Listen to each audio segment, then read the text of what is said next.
Okay guys, kugira ngo rero usibe email yawe utagikoresha cyangwa se ushaka gusiba,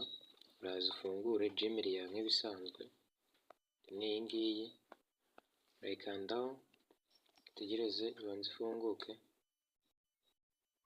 nimara gufunguka uraza hano hejuru, hano natunze ka fresh kuri profile yawe, nimba urashyizeho ifoto iraba iriho, nimba ntayo washyizeho urasangaho inyuguti itangira izina ryawe,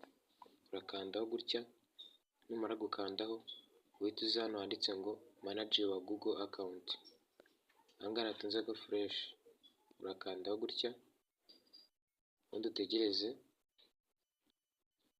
noneho numara gukandaho urahita uza hano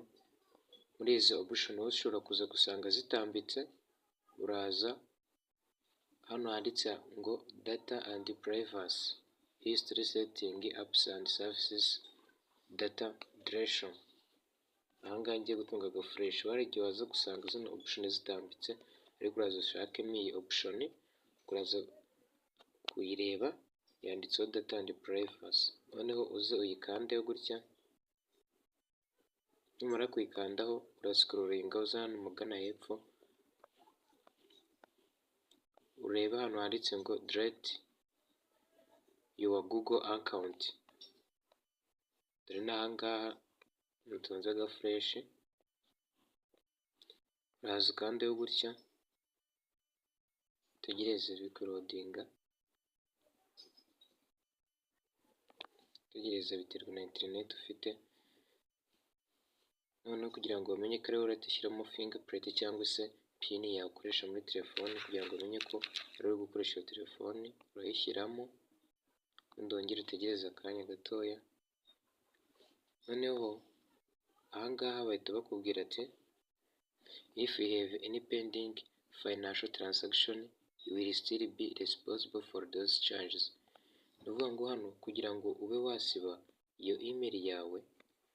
uraza wemeze tuno tuntu tubiri turi hano, hano natunze aga fresh, hano bari kuvuga ngo yes I acknowledge that I am still responsible for any charges incurred due to any pending financial transaction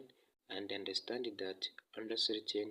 circumstances my earnings won't be paid out. Iya kabiri, yes I want to permanently delete this Google account and all its data. Ni ukuvuga ngo ibintu byose ufite kuri email yawe, zaba ari application wakoreshaga zivuye kuri iyo email cyangwa se izindi social media, uraba ugiye kugira gute kuzisiba. Kugira ngo ubyemeze urakandaho gutya, wongere ukandeho, nubirangiza urabona ko wamaze kwivivura, kugira ngo muri kubibona, dore nguko byamaze kwivivura, noneho nurangiza uze ukande hano hepfo handitse ngo delete account, aha ngaha natunze aga fresh, aha ngaha ubwo account yawe wisibye burundu, akandaho gutya utegereze nanone akanya gatoya, urabona iriya account uba wamaze kuyisiba, nimba mwabonye izina ryayo nize gusubira inyuma, urabona ko hano hahise hazamo email yari isanzwe irimo, urabona ko ntaza kongera kuba nayibona muri email zanjye, urabona ko yamaze kugira gute, yamaze kuvamo. Hariya rero ni kuri aba bikora, ukaba uyisibye burundu muri telefoni yawe cyangwa se n'ahandi hose ntuzongere kuyikoresha. Ushobora kuyigarura nyuma y'iminsi 30 mu gihe wayisibye utabishaka, cyangwa se ukaba waba ukeneye kongera kuyikoresha, ushobora kuba wayigarura mu gihe kitarenze ukwezi. Rero twanyuma ino video, nizeye ko wakoze subscribe, like, share na comment, ugafungura n'inzogera kugira ngo utazajya ucikwa na video nziza tukugezaho.